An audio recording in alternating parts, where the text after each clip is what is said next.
اعوذ باللہ من الشیطان الرجیم بسم اللہ الرحمن الرحیم۔ حضرت عیسیٰ علیہ السلام کے حواریوں نے یہ عرض کیا کہ اے عیسیٰ بن مریم، کیا آپ کا رب یہ کر سکتا ہے کہ وہ آسمان سے ہمارے پاس ایک دسترخوان اتار دے؟ تو حضرت عیسیٰ علیہ السلام نے فرمایا کہ اس طرح کی نشانیاں طلب کرنے سے اگر تم لوگ مومن ہو تو اللہ سے ڈرو۔ یہ سن کر حواریوں نے کہا کہ ہم نشانی طلب کرنے کے لیے یہ سوال نہیں کر رہے، بلکہ ہمارا مقصد یہ ہے کہ ہم شکم سیر ہو کر خوب کھائیں اور ہم کو اچھی طرح آپ کی صداقت کا علم ہو جائے تاکہ ہمارے دلوں کو قرار آ جائے اور ہم اس بات کے گواہ بن جائیں تاکہ بنی اسرائیل کو ہماری شہادت سے یقین اور اطمینان حاصل ہو جائے اور مومنین کا یقین اور بڑھ جائے اور کفار ایمان لے آئیں۔ حواریوں کی اس درخواست پر حضرت عیسیٰ علیہ السلام نے اللہ سبحانہ و تعالی کی بارگاہ میں اس طرح دعا مانگی: اے رب ہمارے، ہم پر آسمان سے ایک خوان اتار کہ وہ ہمارے لیے عید ہو، ہمارے اگلے پچھلوں کی اور تیری طرف سے نشانی، اور ہمیں رزق دے اور تو سب سے بہتر روزی دینے والا ہے۔ حضرت عیسیٰ علیہ السلام کی دعا پر اللہ سبحانہ و تعالی نے فرمایا کہ دسترخوان تو اتار دوں گا، لیکن اس کے بعد بنی اسرائیل میں سے جو کفر کرے گا میں اس کو ایسا عذاب دوں گا کہ تمام جہان والوں میں سے کسی کو ایسا عذاب نہیں دوں گا۔ چنانچہ اللہ سبحانہ و تعالی کے حکم سے چند فرشتے ایک دسترخوان لے کر آسمان سے اترے جس میں 7 مچھلیاں اور 7 روٹیاں تھیں۔ حضرت ابن عباس رضی اللہ عنہما سے روایت ہے کہ فرشتے دسترخوان میں روٹی اور گوشت لے کر آسمان سے زمین پر نازل ہوئے، اور بعض روایتوں میں یہ بھی آیا ہے کہ تلی ہوئی ایک بہت بڑی مچھلی تھی جس میں کانٹا نہیں تھا اور اس میں سے روغن ٹپک رہا تھا، اور اس کے سر کے پاس نمک اور دم کے پاس سرکہ تھا، اور اس کے ارد گرد قسم قسم کی سبزیاں تھیں، اور 5 روٹیاں تھیں، ایک روٹی کے اوپر روغن زیتون اور دوسری پر شہد، تیسری پر گھی، چوتھی پر پنیر، 5ویں پر گوشت کی بوٹیاں تھیں۔ یہ بھی مختلف روایتوں سے ثابت ہے۔ دسترخوان کے ان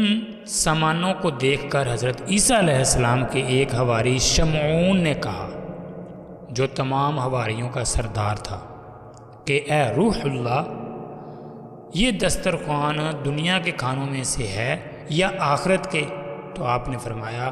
یہ نہ تو دنیا کے کھانوں میں سے ہے نہ آخرت کے، بلکہ اللہ سبحانہ و تعالی نے اپنی قدرت کاملہ سے تمہارے لیے اس کھانے کو ابھی ایجاد فرما کر بھیجا ہے۔ اللہ اکبر۔ پھر حضرت عیسیٰ علیہ السلام نے بنی اسرائیل کو حکم دیا کہ خوب شکم سیر ہو کر کھاؤ، پیٹ بھر کر کھاؤ، اور خبردار اس میں کسی قسم کی خیانت نہ کرنا، اور کل کے لیے ذخیرہ بنا کر نہ رکھنا۔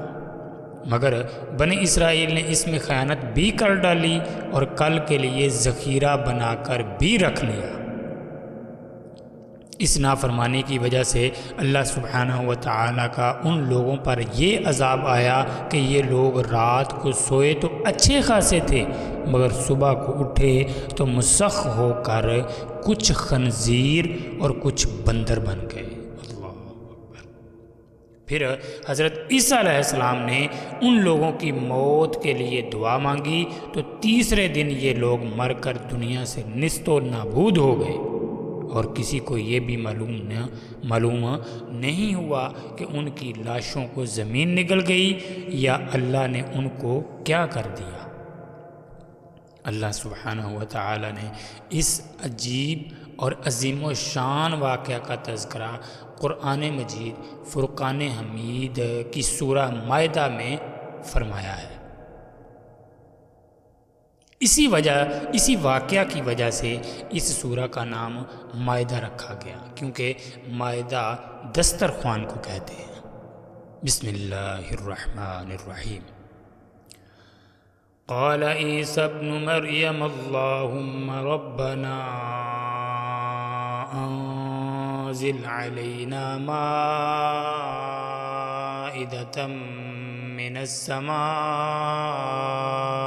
تكون لنا عيدا لأولنا وآخرنا وآية منك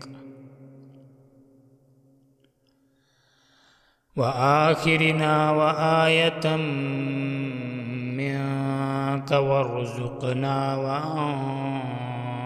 خير الرازقين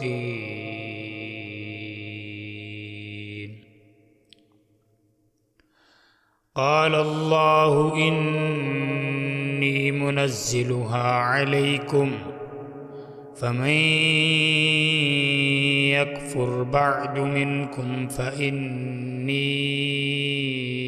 أعذبه عذابا لا أعذبه أحدا من العالمين، جس کا ترجمہ کنز الایمان میں ہے۔ عیسیٰ بن مریم نے عرض کی، اے اللہ، اے رب ہمارے، ہم پر آسمان سے ایک خوان اتار کہ وہ ہمارے لیے عید ہو، ہمارے اگلے پچھلوں کی، اور تیری طرف سے نشانی، اور ہمیں رزق دے، اور تو سب سے بہتر روزی دینے والا ہے۔ اللہ نے فرمایا کہ میں اسے تم پر اتارتا ہوں، پھر اب جو تم میں کفر کرے گا تو بے شک میں اسے وہ عذاب دوں گا کہ سارے جہان میں کسی پر نہ کروں گا۔ یہ سورۃ المائدہ کی آیت نمبر 114 اور 115 ہے۔ میں تمام اسلامی بھائیوں اور بہنوں سے گزارش کروں گا کہ آپ سورہ مائدہ کا مطالعہ کریں اور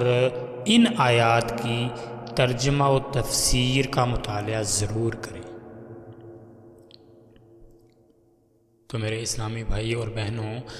اس واقعہ سے ہمیں بہت سی عبرتیں اور نصیحتیں ملتی ہیں، جن میں یہ بھی ہے کہ حضرات انبیاء کرام علیہ السلام کی مخالفت اور نافرمانی کرنا کتنا خوفناک اور بڑا جرم ہے۔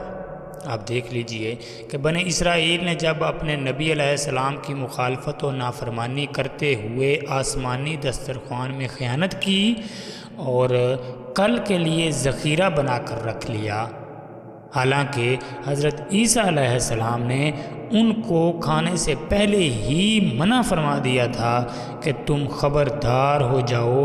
اور خیانت مت کرنا، اور اس میں سے کل کے لیے ذخیرہ کر کے مت رکھنا۔ جب انہوں نے خیانت کی اور ذخیرہ کر کے رکھ لیا اگلے دن کے لیے، تو اللہ سبحانہ و تعالیٰ کے عذاب نے ان کو آ گھیرا، اور اللہ سبحانہ و تعالیٰ کے عذاب نے ان کو خنزیر اور بندر بنا کر دنیا سے اس طرح نیست و نابود کر دیا کہ ان کی قبروں کا نشان بھی باقی نہ رہا، بلکہ پتہ ہی نہ چلا کہ ان کی لاشیں تک کہاں گئیں۔ اللہ سبحانہ و تعالیٰ سے دلی دعا ہے کہ اللہ سبحانہ و تعالیٰ ہم سب کو اپنی اور اپنے پیارے محبوب کی اطاعت کرنے کی توفیق عطا فرمائے، اور قرآن و سنت کے مطابق ہمیں اپنی زندگی گزار کر آخرت کی خوب تیاری کرنے کی توفیق عطا فرمائے۔ اللہ سبحانہ و تعالیٰ سے دعا ہے کہ اللہ سبحانہ و تعالیٰ ہمیں گناہوں سے بچنے کی توفیق عطا فرمائے، ہمیں توبہ کی توفیق عطا فرمائے۔ آمین ثم آمین۔ السلام علیکم ورحمۃ اللہ وبرکاتہ۔